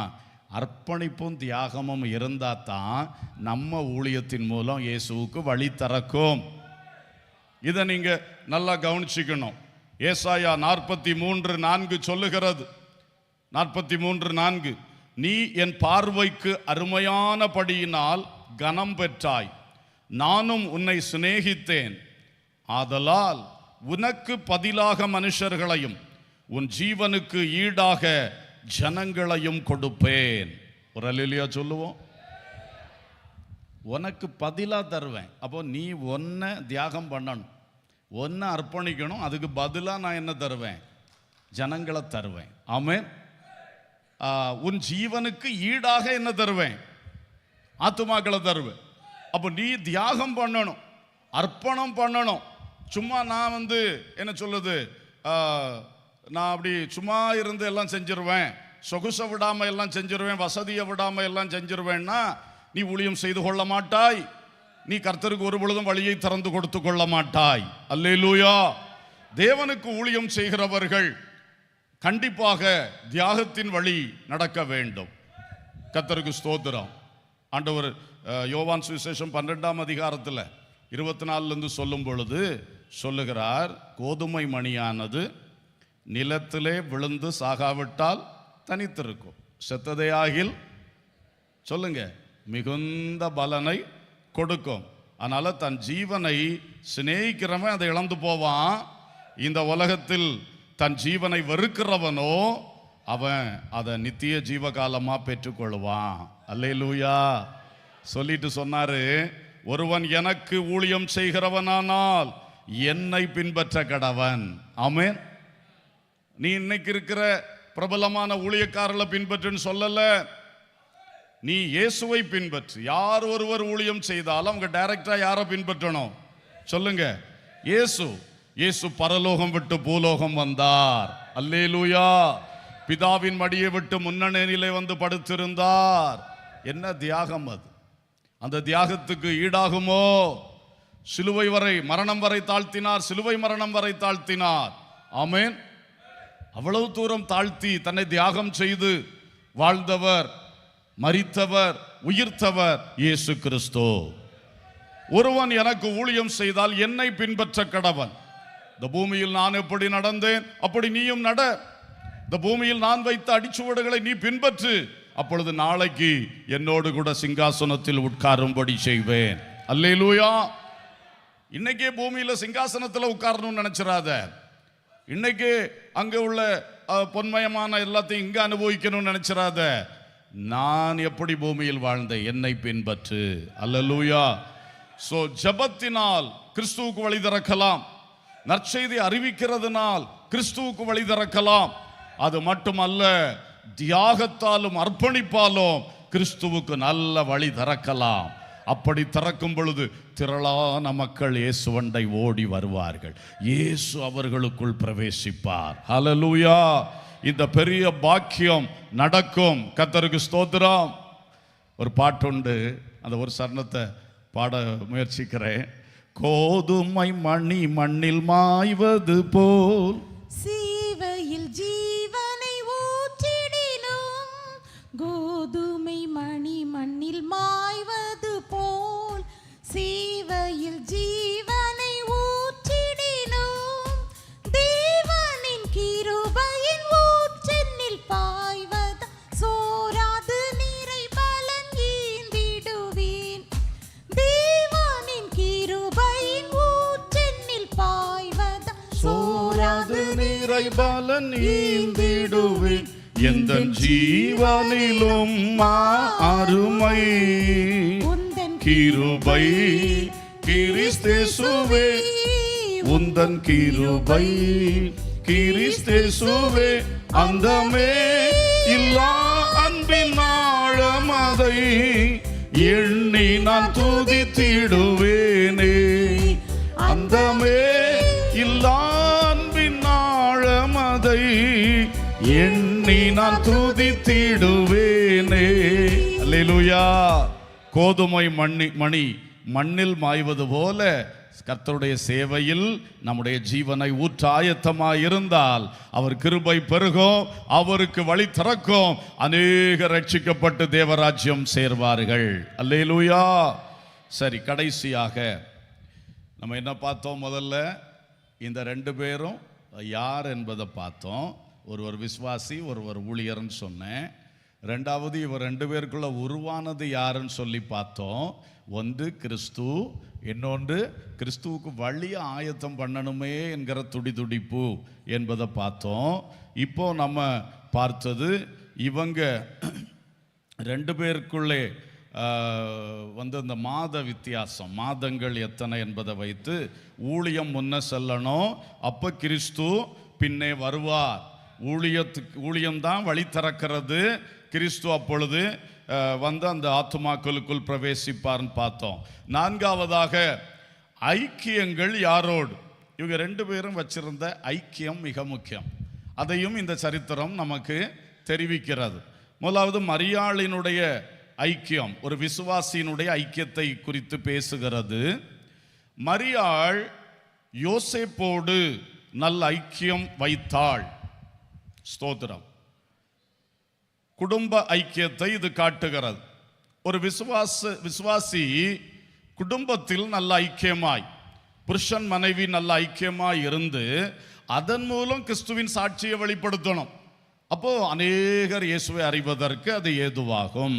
ஒரு அல்லேலூயா சொல்லுவோம். நம்ம வெறும் நற்செய்தி அறிவிக்கிறதும் ஜெபம் பண்றதும் தியாகம் பண்றதோட எல்லாம் நின்றாது. நம்ம சாட்சி வல்லமையான ஒரு நற்செய்தி சான்றாக்கும். அல்லேலூயா. இங்கே மத்தேயு 1:24 சொல்லுகிறது, யோசேப்பு நித்திரை தெளிந்து எழுந்து கர்த்தருடைய தூதன் தனக்கு கட்டளையிட்டபடியே தன் மனைவியை சேர்த்து கொண்டு. அல்லேலூயா. அவர் சரீரத்தில் நித்திரை பண்ணிட்டு இருந்தாரு, அவர் மனசுலையும் ஒரு தெளிவின்மை. ஐயோ, இவ கல்யாணத்துக்கு முன்னாடி கர்ப்பவதின்னு கேள்விப்படுறனே, ரகசியமா தள்ளி விட்டுருவோமா என்று தள்ளிவிடுவதற்கு யோசேப்பு ஆலோசனை பண்ணி கொண்டிருந்தார். அவளை டைவர்ஸ் பண்ணிடலாமா, அவளை விட்டுடலாமா என்று அந்த புருஷன் நினைவு கொண்டிருந்தார். அப்ப அன்றைக்கு தேவதூதன் வந்து விளக்கம் சொல்றார். எப்பா, இது ஒன்றும் தப்பு, இதெல்லாம் கிடையாது, நீ பயப்படாத, இது தேவனுடைய அற்புத செயல். அல்லேலூயா. அப்போ உன்னையும் ஆண்டவர் அழகா தெரிந்து கொண்டிருக்கிறார் என்பது அவனுக்கு புரிஞ்சு போச்சு. உடனே நித்திரை தெளிந்து எழுந்தான், மனமும் தெளிந்து எழுந்தான், தன் மனைவி மரியாளை சேர்த்து கொண்டான். அல்லேலூயா. புருஷர்களே, மனைவிகளே, பிரிவினை என்கிற எண்ணம் விசுவாச குடும்பத்தில் வரவே கூடாது. அல்லேலூயா. இயேசுவை உலகத்துக்கு வெளிப்படுத்த வேண்டும் என்றால் நீங்கள் புருஷனும் மனைவியும் நல்ல ஒரு மனமுள்ள சாட்சியாய் இருக்க வேண்டும். ஆமென். ஒற்றுமையா வாழுங்க. ரட்சிக்கப்பட்ட புருஷனோ ரட்சிக்கப்படாத புருஷனோ யாரா இருக்கட்டும், உங்கள் வாழ்விலே சண்டை சச்சரவு பிரிவினை இல்லாமல் நன்றாக வாழுங்கள். அதைத்தானே பேதுருவை கொண்டும் கர்த்தர் சொல்றார். புருஷன் ரட்சிக்கப்படாமல் இருந்தா கூட மனைவியை உன் நல் நடக்கையின் மூலமாக அவன் ஆதாயப்படுத்தப்படுவான். இயேசுவுக்கு வழி திறக்கணும் சொல்ற நாமை வழி அடைச்சிடக்கூடாது. நம்முடைய குடும்ப வாழ்வு ஒரு சாட்சியாக இருக்கட்டும். கணவன் மனைவிக்குள் பிரிவினை வாதங்கள் இருக்கவே கூடாது. என்னை கேட்கிற சகோதரா சகோதரி, ஒருவேளை அப்படி உங்கள் வாழ்க்கையில் ஏதோ ஒன்று நடந்து கொண்டிருக்கிறதா? ஒரே வீட்டுக்குள் 2 பேரும் பிரிவினையில் இருக்கிறீங்களா? அல்லது 2 பேர் 2 வீட்டில் இருக்கிறீர்களா? 2 பேரும் ஒண்ணுக்கொண்ணு ஒட்டாத வாழ்க்கை நடத்தி கொண்டிருக்கிறீர்களா? உலகத்தில் ஏதோ கேவலம் ஆயிடக்கூடாது, பிள்ளைகளுடைய வாழ்க்கைக்கு பாதிப்பு வந்துடக்கூடாதுன்னு வெளியே ஒரு ஷோவை காட்டிட்டு கல்யாண வீட்டுக்கெல்லாம் ஒன்னா போயிட்டு, ஆனா வாழ்க்கை 2ஆக நின்று கொண்டிருக்கிறதா? இன்று ராத்திரி ஆண்டவர் இயேசு அன்றைக்கு அவர் பிறக்கும் பொழுதே அந்த யோசேப்பையும் மரியாளையும் ஒன்றுபடுத்தினவர். அல்லேலூயா. உங்களையும் ஒன்றுபடுத்த இதை இயேசு கிறிஸ்துவால் முடியும். நீங்களும் யோசேப்பு அந்த சொப்பனத்தை கேட்ட பொழுது கீழ்ப்படிந்தது போல கீழ்ப்படிவீர்களாக. அல்லேலூயா, ஸ்தோத்திரம். மனைவியை தள்ளிவிடாமல் சேர்த்து கொண்டான். அது ஒரு சாட்சி யோசேப்புக்கு. அது மட்டும் இல்ல, மரியாள் கூட. இந்த யோசேப்பு நமக்கு என்னத்துக்கு? நம்ம தான் கன்னிகையா இருந்து கர்த்தரால் பெரிய விசேஷமான காரியத்துக்கு தெரிந்து கொள்ளப்பட்டு நாம பிள்ளையை பெற்றெடுத்துட்டோம். ஏன் நம்ம சிங்கிள் மதராவை தொடர்ந்துடலாமே? எப்படி? ஏன் நம்ம இனி ஒரு புருஷனுக்கு வாழ்க்கப்படணும்? அவர் என்னத்துக்கு தேவை? ஏன்னா இவ்வளவு பெரிய அற்புதம் எனக்கு நடந்திருக்கு என்று சொல்லி அந்த அம்மா நான் ஒற்றையாக வாழ்ந்து விடலாம் என்று நினைக்கல. அவள் தேவனுடைய சித்தத்திற்கு தன்னை ஒப்பு கொடுத்தாள். அல்லேலூயா. எப்படி கன்னிகையா இருந்த பொழுது கிறிஸ்து தன்னில் உருவாகிறதுக்கு அர்ப்பணிச்சாளோ, அதே மாதிரி இந்த யோசேப்பையும் தன் புருஷனாய் ஏற்றுக்கொள்ளவும் அவள் அர்ப்பணித்தாள். அல்லேலூயா, ஸ்தோத்திரம். ஆகவே சில பெண்களுக்கு அப்படிதான், என்னால எல்லாம் செய்ய முடியும், எனக்கு வேலை இருக்கு, சம்பளம் இருக்கு, எனக்கு கல்யாணம், என்னத்துக்கு ஒரு புருஷனோட போய் வாழணும். இந்த காலத்தில் கடைசி நாட்களில் இப்படி ஒரு ஆவி பயங்கரமா கிரியை செய்துட்டே இருக்கு. ஆண்களுக்குள்ளும் கிரியை செய்து, பெண்களுக்குள்ளும் கிரியை செய்து. ஒரு விவாகம் என்ற கட்டுக்குள் வர மனமில்லை. ஒரு புருஷன் மனைவி என்ற ஒரு பந்தத்துக்குள் வர மனதில்லை. தனியா வாழ்ந்துடலாம்.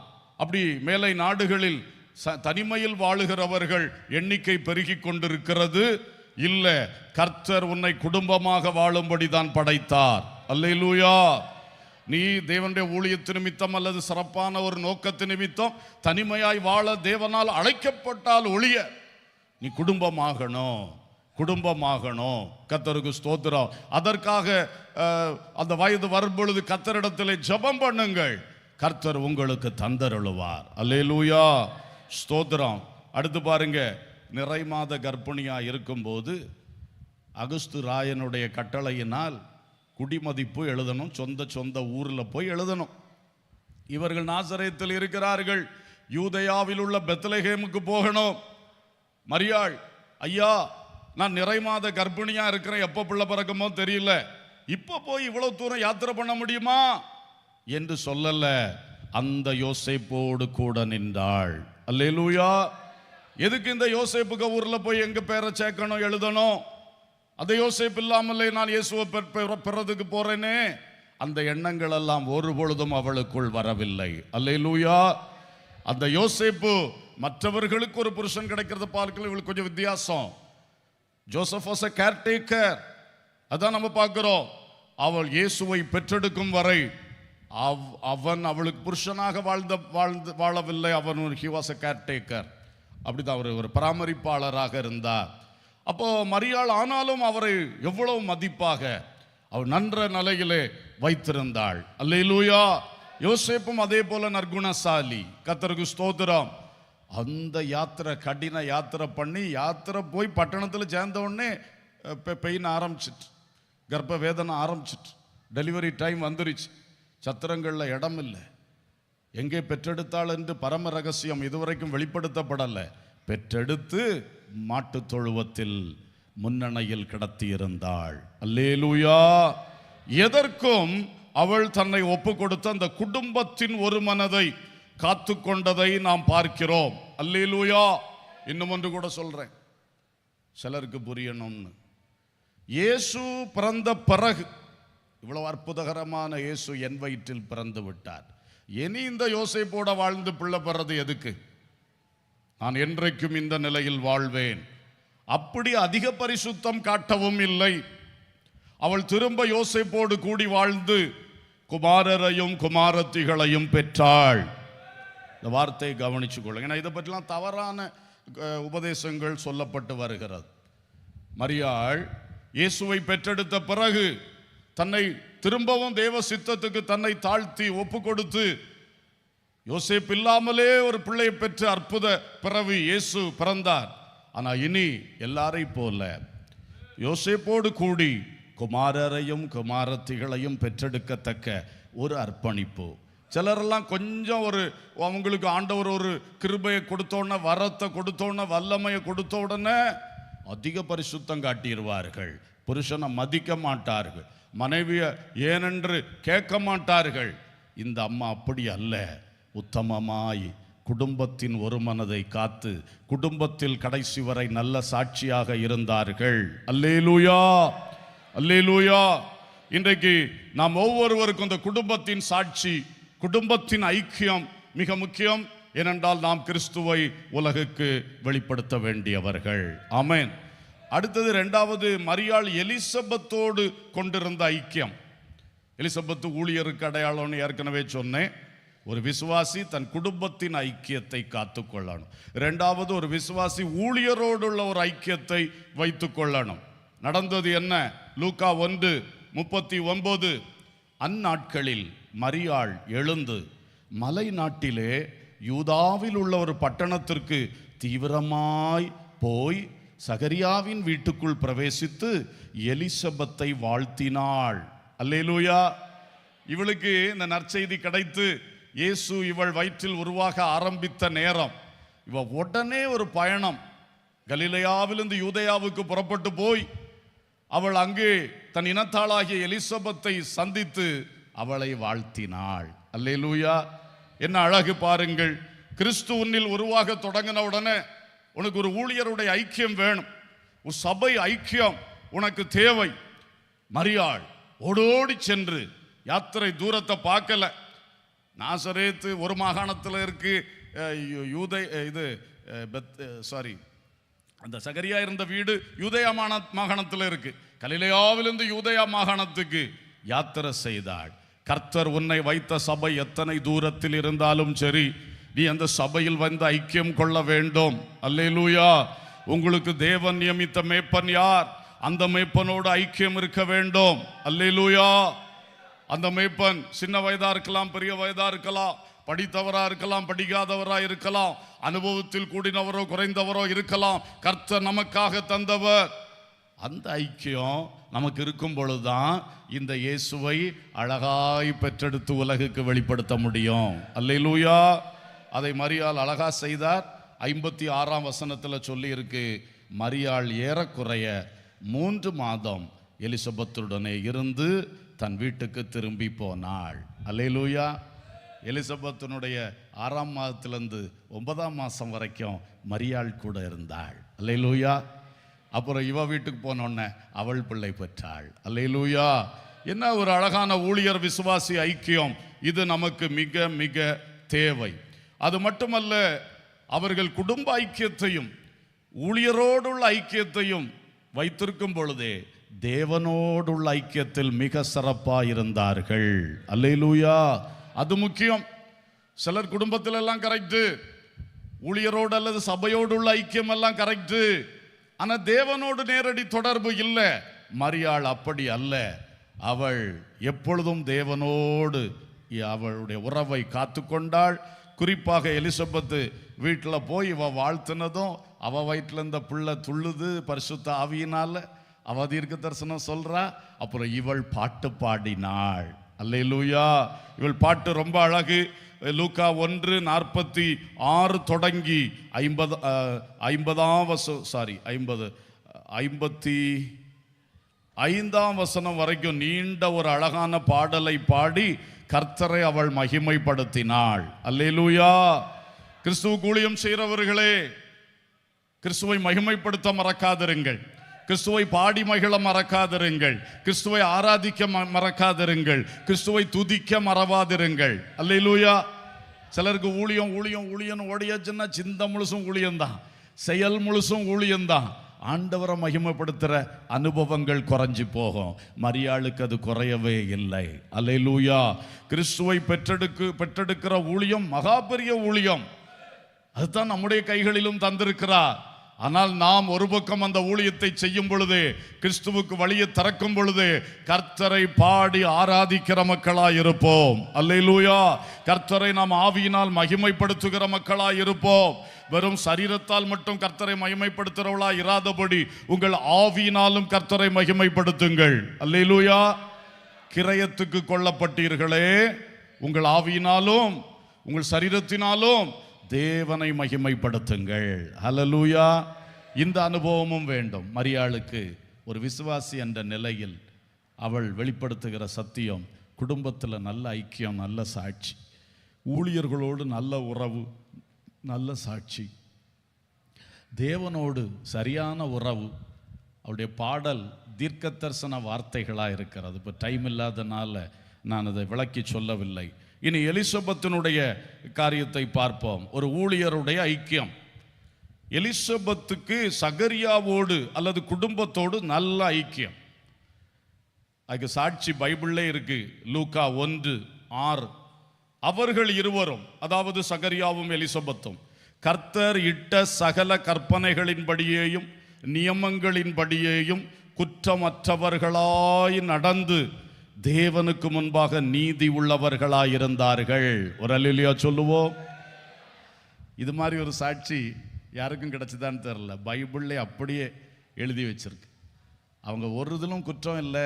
கர்த்தரை பின்பற்றுவது, கர்த்தருடைய கட்டளை கை கொள்வது, நியாயங்களுக்கு கீழ்ப்படிவது, எதிலையுமே குற்றமற்றவர்களாய். கணவனுக்கு மட்டும் பாராட்டு அல்ல, மனைவிக்கு சேர்த்து பாராட்டு.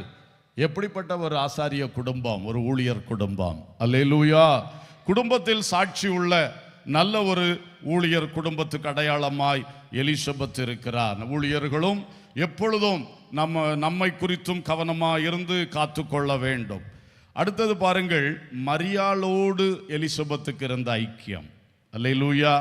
3 மாதங்கள் அவளை தன் வீட்டில் வைத்து அவளுக்கு நல்ல ஆலோசனைகள் கொடுத்து, அவள் ப்ரெக்னெண்ட்டாக இருக்கா, இவ கொஞ்சம் எக்ஸ்பீரியன்ஸ்டு ப்ரெக்னன்சியில் இருக்கிறாப்புல, ஏற்கனவே வயசும் முதிர் வயது, அவளுக்கு இளம் வயது, அவள் கன்னிகையாக இருக்கிறவள்னு சொன்னால் இளம் வயது. அதுக்கு மேலே இப்போ ப்ரெக்னன்சிலையும் அவளுக்கு இவளை விட 6 மாதம் சீனியர். ஸோ ஒரு ஊழியர் ஒரு விசுவாசிக்கு நல்ல அறிவுரை கொடுக்கும் வண்ணமாய் அவர் செயல்பட்டாள். அல்லேலூயா. ஸ்தோத்திரம். அப்படி அது மட்டும் இல்லை, இன்னொரு விசேஷம். லூக்கா 1:41. எலிசபெத்து மரியாளுடைய வாழ்த்துதலை கேட்ட பொழுது அவளுடைய வயிற்றில் இருந்த பிள்ளை துள்ளிட்டு, எலிசபெத்து பரிசுத்த ஆவியினால் நிரப்பப்பட்டு. ஒரு அல்லேலூயா சொல்லுவோம். ஒரு விசுவாசியினுடைய சத்தம் கேட்டவுடனே ஊழியருடைய உள்ளம் துள்ளுகிறது. அல்லேலூயா. ஊழியருடைய உள்ளம் பரிசுத்த ஆவியினால் நிரம்புகிறது. இது ஒரு நல்ல அனுபவம் இல்லையா? ஒரு விசிட்டிங் அல்லது நேரடியாக ஒரு விசுவாசி ஒரு ஊழியர்கிட்ட பேசும் பொழுது உடனே ஊழியருடைய உள்ளம் பரிசுத்த ஆவியினால் நிரப்பப்பட்டா அவர் வாயிலிருந்து நல்ல வார்த்தை புறப்படும். அல்லேலூயா. தீர்க்க தரிசனமான வார்த்தை புறப்படும். எல்லா ஊழியர்களும் இதை கவனிக்கணும்.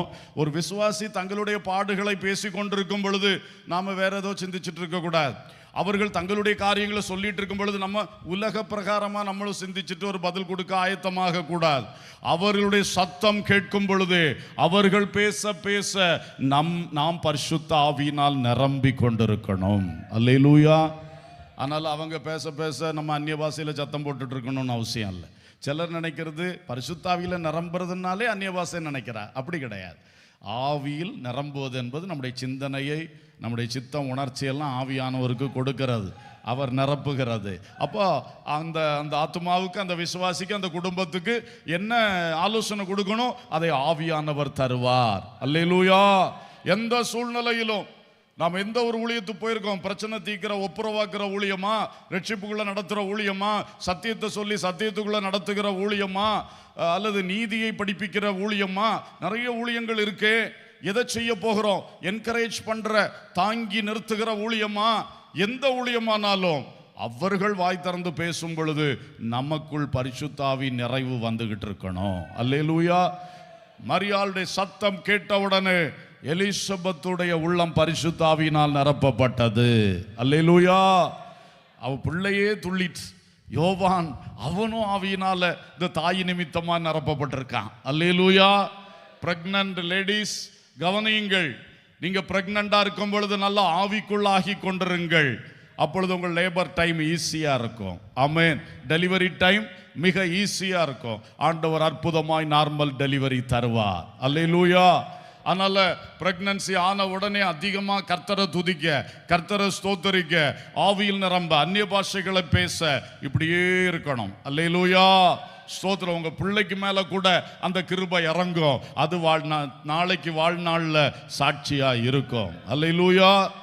அந்த தாய் அந்த பிள்ளைய வயிற்றுல வச்சுக்கிட்டே ஆவியில நிரம்பிக்கிட்டு இருந்த பொழுது அந்த யோவான் அவன் வளர்ந்து வரும் பொழுது அந்த தரிசனத்தை அவன் விடல. அவன் தெரிந்து கொள்ளப்பட்ட நோக்கத்தை அவன் விடவே இல்லை. கரெக்டா செய்து அவன் ஊழியத்தை நிறைவேற்றினான். அல்லேலூயா. இது விசுவாச தாய்க்கு மட்டும்தான் செய்ய முடியும். விசுவாச தாயே, உன் வயிற்றில் பிள்ளை உருவாகும் பொழுது நீ அந்த பிள்ளைக்கா ஜெபம் பண்ண ஆரம்பி. அந்த பிள்ளையை வைத்துக்கொண்டே ஸ்தோத்திரம் பண்ண, துதிக்க, பாட தொடங்கு.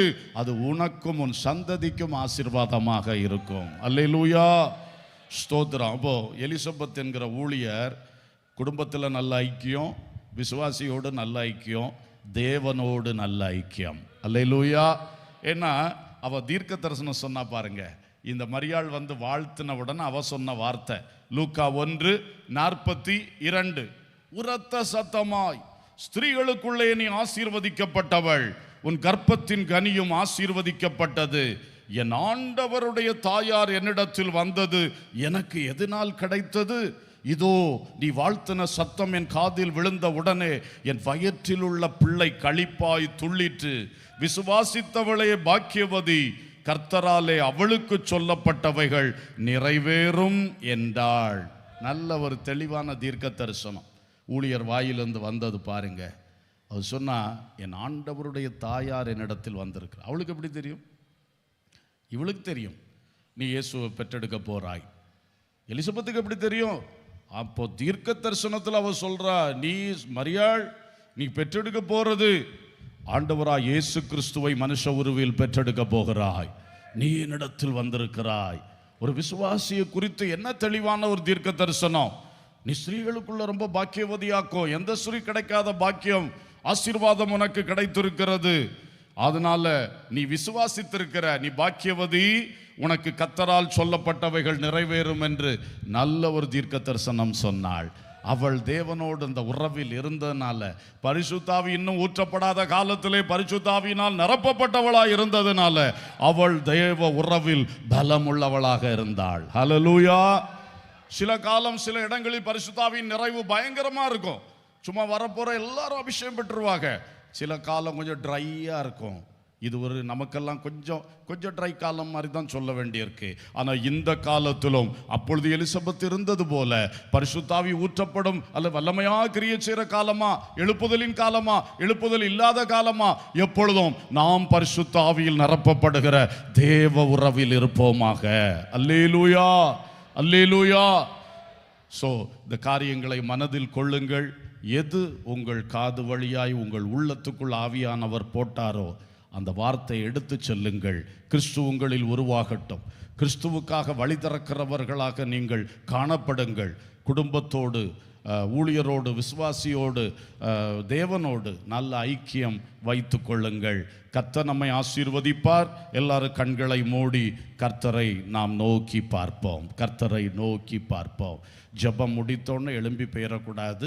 உங்களுக்கு ஒரு இனிப்பு பொட்டலம், பலகார பொட்டலம் உங்கள் கையில் தந்த பிறகு நீங்கள் எழும்பி போகணும். இப்போ எல்லாரும் இப்போ கவனத்தை கர்த்தருக்கு நேராகவும் கேட்ட வசனத்துக்கு நேராகவும் கொண்டு வருவோம். மரியாள் பாடின பாட்டில் 2 வார்த்தையை பாடி கர்த்தரை நாம் துதித்து மகிமைப்படுத்த போகிறோம். ஹல்லேலூயா. உமக்கு மகிமை தருகிறோம், உம்மில் தான் மகிழ்ச்சி அடைகிறோம், உமக்கு மகிமை தருகிறோம், உம்மில் தான் மகிழ்ச்சி அடைகிறோம். அல்லேலூயா அல்லேலூயா சொல்லுங்க. அல்லேலூயா அல்லேலூயா. தாழ்மையில் அடிமையை நோக்கி பார்த்தீரே, தாழ்மையில் உண்மையாய் உள்ளம் திறந்து என்னில் இயேசு உருவாக என்னை நோக்கி பார்த்தீரே, உயர்த்தி மகிழ்ந்தீரே, ஒரு கோடி ஸ்தோத்திரமே. உயர்த்தி கிறிஸ்துவின் சீஷனாக ஊழியக்காரனாக உயர்த்தி மகிழ்ந்தீரே, ஒரு கோடி ஸ்தோத்திரம். உமக்கு மகிமை தருகிறோம், உம்மில் தான் மகிழ்ச்சி அடைகிறோம். உமக்கு கிறிஸ்து பிறப்பை நினைக்கும் இந்நாளில் உமக்கு மகிமை தருகிறோம்ப்பா, அடைகிறோம். வல்லவரே மகிமையாய் அதிசயம் செய்தி, வல்லவரே மகிமையாய் அதிசயம் செய்தி, உந்தன் திருநாமம் பரிசுத்தமானதே. உங்க நாமத்தை தரித்துக் கொள்ள, பரிசுத்தமான நாமத்தை தரித்துக் கொள்ள என் மேல் கிருபை வைத்தீரே. ஓ க்ளோரி, உமக்கு மகிமை தருகிறோ, உம்மில் தான் மகிழ்ச்சி அடைகிறோ, உமக்கு மகிமை தருகிறோ, உம்மில் தான் மகிழ்ச்சி அடைகிறோ. அல்லேலூயா. இதயத்தின் ஆழத்திலிருந்து ஒரு அல்லேலூயா சொல்லுங்க. லூயா அல்லேலூயா. இது உதட்டிலிருந்து அல்ல, என் உள்ளத்திலிருந்து வருகிறதப்பா. அல்லேலூயா அல்லேலூயா அல்லேலூயா அல்லேலூயா. கரங்களை தட்டி ஆவிக்குள்ளாகி அந்நிய பாஷைகளை பேசி அந்த எலிசபெத் ஆவியில் நிரம்பினது போல ஓ ரமகபல ஷிகமனதுனஹந்துனா. ஹல்லேலூயா ஹல்லேலூயா ஹல்லேலூயா. ஆமென். கிறிஸ்து என்னில் உருவாகணுமே.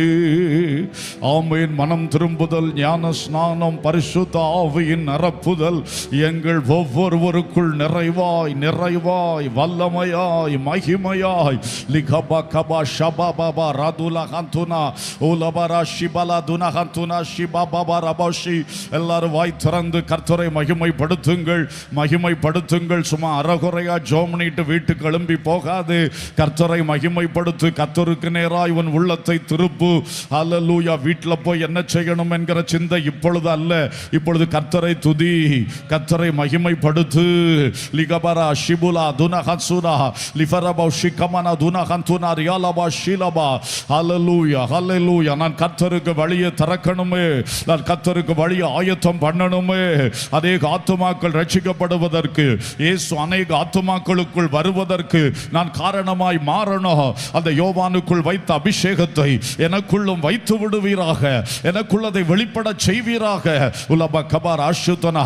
எலிசபெத்துக்குள் வருவான அந்த யோவானை போல எனக்குள் அந்த துடிப்பு ஆமென் எப்பொழுதும் எழும்பி வரட்டும், எழும்பி வரட்டும். இன்றைக்கு ஒரு ஆத்துமாவை ரட்சிப்புக்குள் நடத்தணும். இன்றைக்கு இன்றைக்கு ஒரு ஆத்துமாவுக்குள் இயேசு செல்ல வழி திறக்கணும். இன்றைக்கு ஒரு வீட்டுக்குள் குடும்பத்துக்குள் இயேசு செல்ல நான் வழி திறக்கணும்.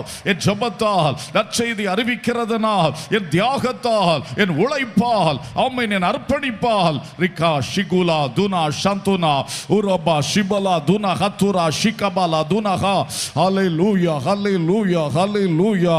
Price the Lord, praise the Lord. என் குடும்ப உறவை சீர்படுத்த போகிறேன். எந்த வேணா நான் விட்டு கொடுத்து கணவன் மனைவி ஒற்றுமையை காக்க போகிறேன். இன்னைக்கு யாரப்படி தீர்மானம் எடுப்பது? ஆமென். வாக்குவாதம் ஒருபோதும் உங்களை இணைக்க போகிறது இல்லை. போட்டி உங்களை இணைக்க போறது இல்லை. அந்த ஈகோவை உடைத்து போடு. அந்த போட்டியை நீ விட்டுவிடு. யார் பெரியவன்? நான் சொன்னா கீழ்ப்படியணும், நான் சொல்லத்தான் கேட்கணும் என்ற வைராக்கியத்தெல்லாம் விட்டுட்டு, இதோ நான் ஆண்டவருக்கு அடிமை என்று சொல் மகனே. இதோ நான் ஆண்டவருக்கு அடிமை என்று சொல் மகளே. ஹல்லேலூயா. ரிபலா ஷூரா துனா ஹன்சோனா லிகபலா சிகபாரா ஷந்துனா. ஆமென். ஊழியர் விசுவாசி உறவு எப்படி இருக்கிறது? விசுவாசிகளே எப்படி இருக்கிறது? ஊழியர்களே அது எப்படி இருக்கிறது? சிந்தனை செய்வீர்களாக. ஆமென். சபை இன்னும் கர்த்தர் விரும்புகிறபடி மேன்மை அடையணும். சபை கிறிஸ்துவின் உறவில் வளரணும். அப்படியானா ஊழியர்கள் விசுவாசி உறவு நேர்த்தியா இருக்கணும், இருக்க வேண்டிய நிலையில் இருக்கணும். ஆமென். glory glory glory hallelujah. ஒரு விசுவாசி பாடி மகிழும்படி, கர்த்தரை துதித்து ஆராதிக்கும்படி அந்த ஊழியக்காரியுடைய வாயிலிருந்து புறப்பட்ட தீர்க்க தரிசனம் காரணமாக இருந்தது. அவள் பரிசுத்த ஆவியினால் நிரப்பப்பட்டிருந்தாள். அவள் வாயை திறந்த பொழுது மரியாளுக்குள் பாட்டு உருவானது, மகிமைப்படுத்தும் அனுபவம் உருவானது. ஓ glory to God. ஒட்டு மொத்தத்தில் கிறிஸ்து உருவாகும் பணி எளிதாயிருந்தது. ஹல்லேலூயா. அந்த காரியம் நமக்குள்ள வெற்றியா நடக்கணுமே. எனக்குள் கிறிஸ்து உருவாகி உருவாகி நான் தேவ சாயலை தரித்து தரித்து நாள்தோறும் மறுரூபம் அடைந்து எக்காலம் தொனிக்கையில் இயேசுவோடு நான் நிற்க வேண்டும். எக்காலம் தொனிக்கையில் இயேசுவோடு நான் நிற்க வேண்டும். மறுபடியும் கரங்களை தட்டி, ஊக்கமாய் கரங்களை தட்டி, வாய் திறந்து சத்தமாய் ஸ்தோத்திரம் சொல்லுவோம். ஸ்தோத்திர சத்தம் கைத்தட்டு சத்தத்தை பார்க்கிலும் எழும்பட்டோம். ஸ்தோத்திரம், ஸ்தோத்திரம், ஸ்தோத்திரம், ஸ்தோத்திரம், ஸ்தோத்திரம், ஸ்தோத்திரம், ஸ்தோத்திரம், ஸ்தோத்திரம், ஸ்தோத்திரம். பிதாவே உமக்கு ஸ்தோத்திரம், இயேசுவே உமக்கு ஸ்தோத்திரம், பரிசுத்த ஆவியானவரே உமக்கு ஸ்தோத்திரம்.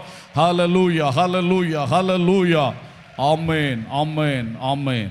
அன்புள்ள பரலோக பிதாவே, நல்ல தகப்பனே, நாங்கள் உம்மை துதிக்கிறோம், வாழ்த்துகிறோம். கிறிஸ்து பிறப்பின் ஆமென் நாள் என்று குறித்து பலர் பல காரியங்களை செய்கையிலே உங்கள் திருப்பாதம் வரவும், உங்களை துதித்து மகிமைப்படுத்தவும், உங்கள் திருவார்த்தையை தியானித்து பலன் கொள்ளவும் எங்களுக்கு தந்த கிருபைக்காய் நன்றி சொல்லுகிறோம். நாங்கள் தாழ்மையோடு எல்லாரையும் நேசிக்கிறவர்களாய், எல்லாரும் கிறிஸ்துவுக்குள் வர வழி திறக்கிறவர்களாய் வாழ உதவி செய்யும். எங்களில் உருவாகிற கிறிஸ்து மேன்மையாய் உருவாகி உங்கள் ரட்சிப்பு நிறைவேற பிரயாசப்படுங்க சொன்னது மாதிரி கர்த்தருடைய நாளிலே அது வெளிப்படத்தக்கதாக நாங்கள் ஆயத்தமாக எங்களுக்கு உதவி செய்யுங்க தகப்பனே. ஆண்டவரே, உறவுகளை காத்து நல்ல சாட்சி வெளிப்படுத்த எங்களுக்கு கிருபை தாங்கப்பா. ஆசீர்வதியும், பெரிய காரியங்களை செய்யும். இந்நாட்களில் மகிழ்ச்சி என்று சொல்லி குடித்து வெறித்து திரிகிற சகோதரங்களை நாங்கள் நினைக்கிறோம். குடும்பமாய் கூட குடிப்பார்களாய் இருக்கும் இந்த காலம் எவ்வளவு பயங்கரம். என் தகப்பனே, போதையினால் குடும்பங்கள் அழிகிறது. கண்ணோக்கி பாருமையா. எங்கள் ஜங்ஷன்ஸ் எல்லாம் அமைதியாய் சமாதானமாய் இருக்க உதவி செய்யும் அப்பா. குடில் பார்க்க போறேன், குடில் கட்ட போறேன் என்று சொல்லி ஆண்டவரே பல காரியங்களை செய்து லட்சங்கள் கோடிகளை செலவு பண்ணி என்னென்னமோ செய்கிறார்களே. அகக்கண்கள் திறக்கப்பட ஜெபிக்கிறோம் தகப்பனே. அகக்கண்கள் திறக்கப்பட ஜெபிக்கிறோம் தகப்பனே. பட்டாசுகளை கொளுத்தி கொளுத்தி பணத்தை கரியாக்குகிறார்களே, காற்றை மாசாக்குகிறார்களே. ஆண்டவரே, அறிவு கண் திறக்கட்டும் தகப்பனே. எல்லாருக்குள்ளும் ஒரு கிரியை செய்யும் ஆண்டவரே. இந்த நாள் இரவிலே ஒரு கூட்டம் மக்கள் ரட்சிக்கப்படுவதற்கான ஒரு பலத்த செய்கை பரலோகம் வெளிப்படுத்த வேண்டும் என்று ஜெபிக்கிறோம். இந்தியா தேசம் முழுவதிலும், தமிழ்நாடு முழுவதிலும், குமரி மாவட்டத்தில் விசேஷமாக இந்த வேக்காமண்டம் சுற்று வட்டாரத்தில் தேவனுடைய ஒரு ரட்சிப்பின் கிரியை உண்டாவதாக. உலகம் முழுவதும் ஒரு ரட்சிப்பின் கிரியை உண்டாவதாக.